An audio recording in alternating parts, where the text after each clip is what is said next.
কড়াইতে তেল দেওয়া হচ্ছে, এরপর একটু জিরের গুঁড়ো আর শুকনো লঙ্কা দিয়ে দেওয়া হলো। তার সঙ্গে একটু তেজপাতা, এবার পেঁয়াজ দিয়ে দেওয়া হচ্ছে।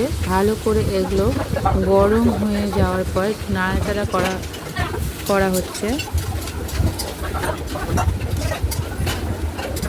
ভালো করে পেঁয়াজগুলো গোলাপি রং হয়ে যাওয়ার পর কিছুটা হলুদ দিয়ে দেওয়া হয়েছে। তারপর আদা বাটা, জিরে বাটা, রসুন বাটা দিয়ে ভালো করে মশলাটা কষানো হলো।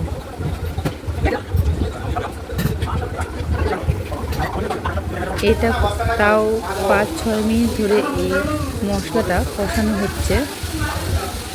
কিছুক্ষণ কষানোর পর